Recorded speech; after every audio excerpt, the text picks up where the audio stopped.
This lake is called Fuller Lake.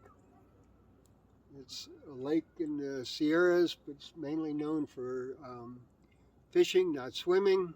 It's kind of late in the day. The sun's beginning to set, but sometimes you can only get your swims when you can grab them. Dedicating this swim to Diane Stanton.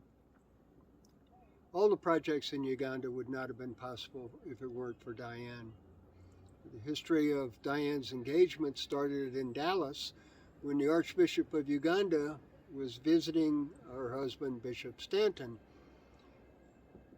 During the course of the evening, there's a gathering there, and Diane was serving people refreshments and snacks and making sure that everybody was engaged in conversation and was supported in every way possible.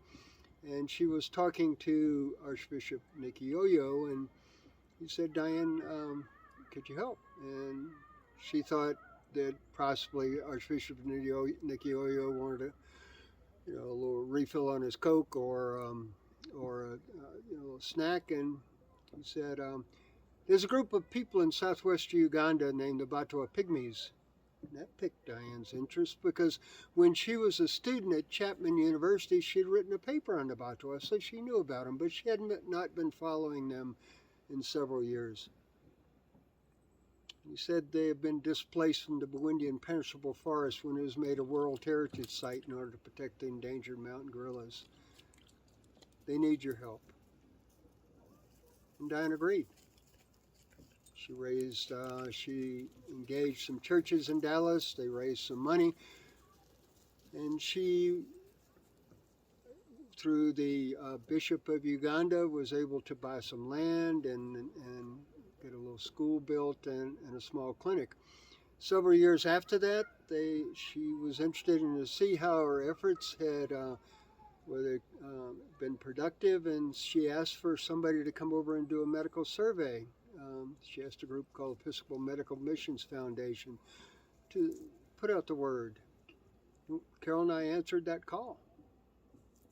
We went over and did a medical survey, and then we agreed that perhaps this is a good place for us to stay for a period of time. So when we came back to the United States, we made a beeline for Dallas to meet this Diane Stanton, and we had a wonderful gathering with her.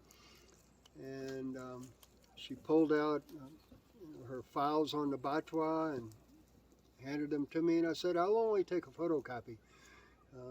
She said, "Photocopy? Why?" I said, "Because at some time in the future, we'll be working together, and you need to keep these files for reference." She said, "Well, I'm involved in other activities right now, but we'll see what God has in mind."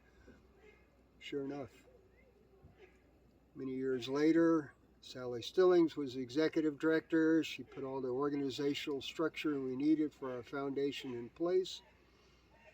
Then she retired, and we're looking for an executive director, and along came Diane Stanton. Diane Stanton took the organization to a whole new level, not only with fundraising, but with a vision for the hospital, and the Ugandan nursing school, Burundi, came into fruition. In the Batwa, with respect to education, everything opened up. Not only that, as far as providing leadership, Diane and I became very close friends. She became a mentor and a confidant and a spiritual director for me. Sadly, Diane died a couple of years ago, and I lost a true friend. But Diane's mark is all over not only the Burundi, but also my heart. Thank you for Diane. God bless. This swim is for you.